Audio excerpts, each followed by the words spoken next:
Hello, কেমন আছেন সবাই? আমি খুব ভালো আছি। আর আপনাদেরকে স্বাগত জানাই পায়েল ওয়ার্ল্ডের আরেকটি ব্লগে। আজকে দেখছি বাইরেটা ভীষণ হাওয়া দিচ্ছে, কি ভালো লাগছিল। আর বলুন না, আমার তো ঘরের এটাই একটা বাইরে, তাই না? আমাকে বাইরে দেখতে গেলে আর এই প্রকৃতি অনুভব করতে গেলে এই ব্যালকনিতেই বারবার আসতে হয়। ঘুম থেকে উঠেই আমি প্রথমেই আসি ব্যালকনিতে, আমার ভীষণ ভালো লাগে। আর বলুন, আপনাদের সব কেমন চলছে? এই তো আস্তে আস্তে দেখুন গরমটাও পড়ে যাচ্ছে। এখন সবে মার্চ মাসের শুরু, তাও কি গরম লাগছে, কিন্তু আজকে বেশ হাওয়া দিচ্ছে, বেশ ভালো লাগছে। রোজকার দিনের মতো আজকের দিনটাও শুরু করছি। আমাদের আসলে জীবনের ভালো থাকা, ভালো লাগা সমস্ত কিছুই কিন্তু শরীর থেকে শুরু হয়। জানি না আপনারা কতটা একমত হবেন, আমি ভীষণভাবে একমত। আজকে আপনাদের সাথে এই সুন্দর সমস্ত কিছু যে আমার অভিজ্ঞতা আমি শেয়ার করি, তার আরেকটি মূল কারণ আছে। আমি চাই সকলে খুব ভালোভাবে সুস্থভাবে নিজের জীবনটা কাটান, আর সেটা খুব সামান্য কিছু এক্সারসাইজ করলেই, রোজ কেউ যদি করেন, তারা ভালো থাকবেন। আমি রোজকার এই ব্লগ যেরকম করছি, তার সাথে আমি একজন যোগা টিচারও বটে। মানুষকে ভালো রাখার মূল মন্ত্র শেখানোটাই আমার একটা বড় কাজ।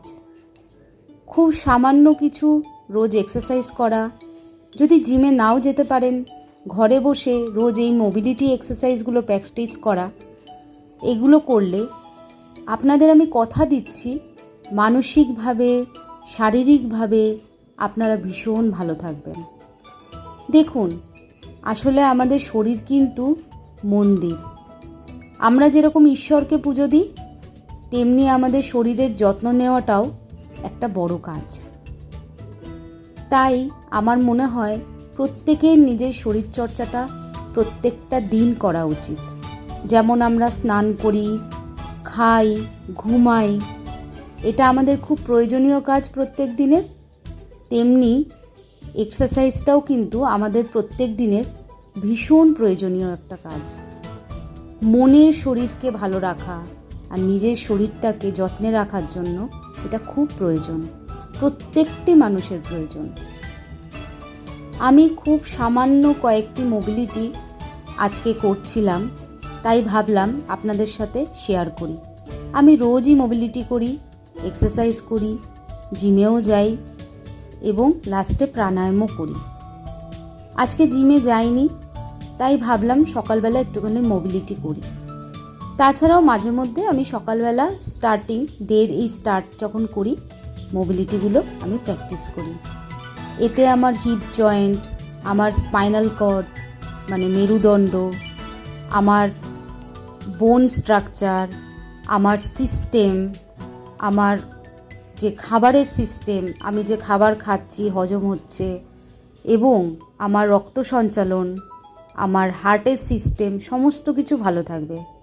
আর তারও প্রধান যেটা কথা, আমার মন ভীষণ ভালো থাকবে, আমি কাজে এনার্জি পাবো, এবং আমি সারাদিনের চলার জন্য যে ফুয়েল, সেটা আমি সকালেই ভরে নিই। আমি ব্যালকনির সামনে আমি আমার নিজের কিছু মোবিলিটি আমি রোজ প্র্যাকটিস করি। তারপরে আমি বিকেলবেলা জিমে যাই, সেটা আলাদা কথা। যাই হোক, চলুন আজকের দিনটা শুরু করি।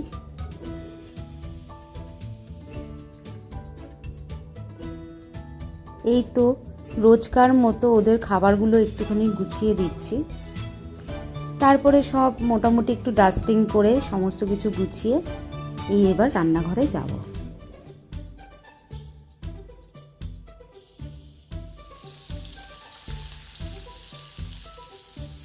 খুব শর্টকাটে একটু রান্না করব, চারাপোনা মাছের ঝোল।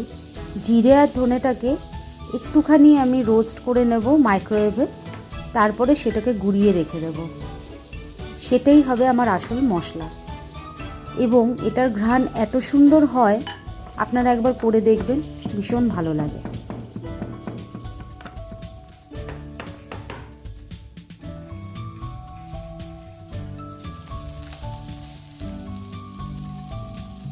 মাছগুলোকে কড়া করে ভেজে নিয়েছি, এবার এই ঝোলটা করে নেব।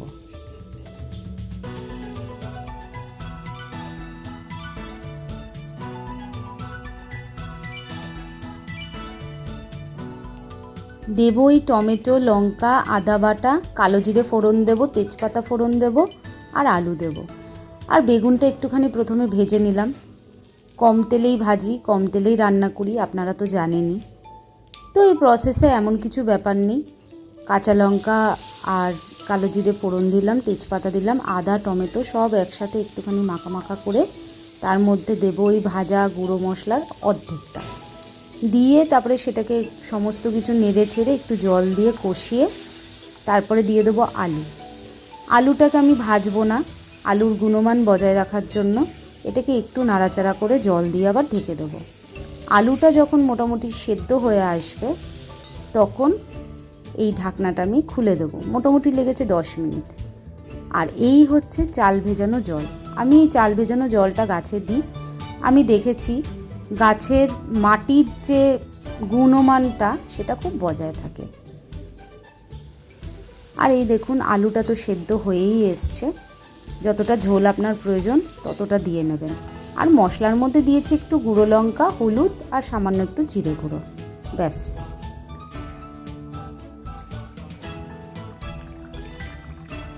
ঝোল ফুটে উঠলেই মাছগুলোকে সাঁতার কাটার জন্য ছেড়ে দেবো, ব্যাস। ওদের সাঁতার কাটা শেখা হয়ে গেলে তুলে নেব।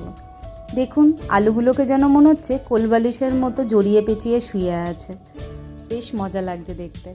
আজকে ছাদের থেকে লেবুগুলোকে তুলে এনেছি, এই দেখুন। যাই হোক, আপনারা সকলে ভালো থাকবেন, সুস্থ থাকবেন, নিজের খেয়াল রাখবেন। দেখা হবে পরের একটি ব্লগে।